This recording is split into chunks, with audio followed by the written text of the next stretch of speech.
Salam sejahtera. Hari ini saya ingin membincangkan tentang beban penyakit kecil manis atau diabetes di Malaysia. Izinkan saya untuk share slide.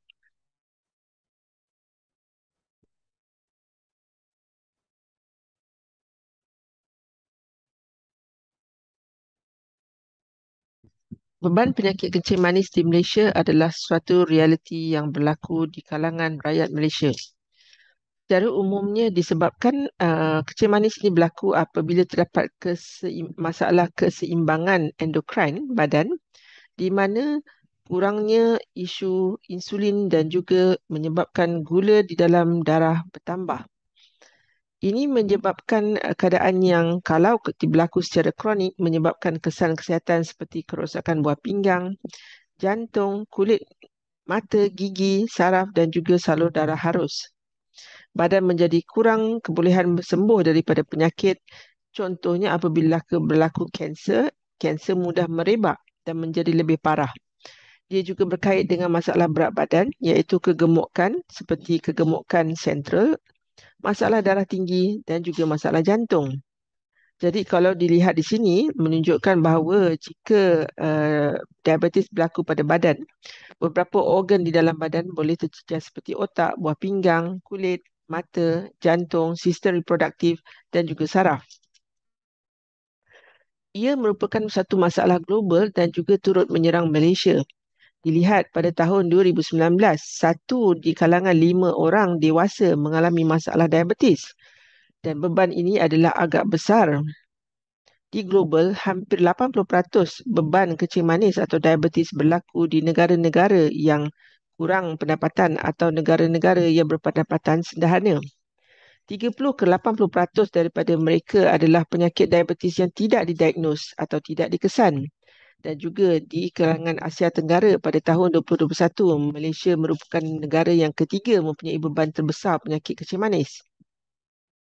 Data daripada IDF, Diabetes Atlas edisi ke-10 menyatakan beban di Asia semakin meningkat. Begitu juga di Malaysia. Pada tahun 2015, sebanyak 13.4%. Pada tahun 2019, ia telah meningkat 18.3%. Manakala hampir 50% penyakit kencing manis ini tidak dikesan. Di Asia Tenggara, kita lihat 1 dalam 11 dewasa, iaitu hampir 90 juta mengidap kencing manis. Dan dijangka meningkat kepada 113 juta pada tahun 2030 dan 151 juta pada tahun 2045. Dijangka 1 dalam 2 dewasa mengidap kencing manis tanpa diketahui dan hampir 750,000 kematian disebabkan kencing manis pada tahun 2021. Ini memerlukan perbelanjaan hampir kepada 10 bilion US dollar pada tahun tersebut. Jadi kalau dilihat di Malaysia, di mana terdapat beberapa negeri yang mempunyai beban yang tinggi seperti Negeri Sembilan, Perlis dan juga Pahang. Kalau dilihat penyakit kencing manis ini banyak berlaku pada keadaan di mana umur kita meningkat dan beban tertinggi di sini ialah antara umur 60 ke 80 ke atas. Kencing manis adalah beban yang akan terus meningkat dan menyebabkan beban yang besar kepada Malaysia juga.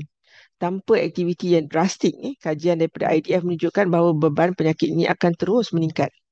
Malaysia turut terlibat dengan peningkatan hampir 45% pada tahun 2040. Jadi kalau lihat di Malaysia, kesan ini akan meningkat hampir 2 kali ganda pada tahun 2040. Begitu juga dengan beban yang paling besar iaitu di Indonesia, diikuti dengan negara seperti Philippines, Thailand dan sebagainya. Kencing manis ini atau diabetes juga mempunyai kaitan dengan kematian. Diabetes merupakan penyakit komorbiditi atau penyakit sampingan yang meneruskan penyakit-penyakit lain. Kalau dilihat contoh ketika wabak COVID yang lepas, hampir 40% daripada mereka yang telah meninggal merupakan mereka yang juga turut mengidap penyakit kencing manis. Ini juga diteruskan dengan masalah penggunaan gula yang menjadi budaya yang tidak sihat. Wabak manis atau budaya ini semakin berleluasa. Ini berkaitan dengan masalah kegemukan juga. Dan ini merupakan satu tabiat akibat meminum air manis yang banyak. Air-air yang tidak sihat seperti air bergas, air soda banyak di gerai-gerai jualan. Dan ini berkait juga dengan pemakanan berat waktu malam yang tidak dikongkong. Tidak memakan sarapan pagi juga turut meningkatkan kegemukan dan juga masalah obesiti. Dan semua di atas adalah berkait dengan masalah kecil manis akhirnya. Jadi, dari segi kesimpulan, penyakit diabetes merupakan penyakit yang kronik bertahun-tahun dan merupakan beban yang besar kepada negara. Ia turut menyumbang kepada penyakit-penyakit lain dan menerukkan lagi keparahan penyakit lain seperti kanser, masalah darah tinggi dan juga masalah jantung. Adalah penting untuk rakyat mengalami saringan dan juga pengesanan awal supaya tidak berlaku komplikasi. Cuba elakkan daripada mengidap kecil manis secara total melalui pemakanan yang sihat, kurang gula, elakkan merokok, ikuti gaya sihat dan juga gaya hidup yang aktif. Sekian, terima kasih.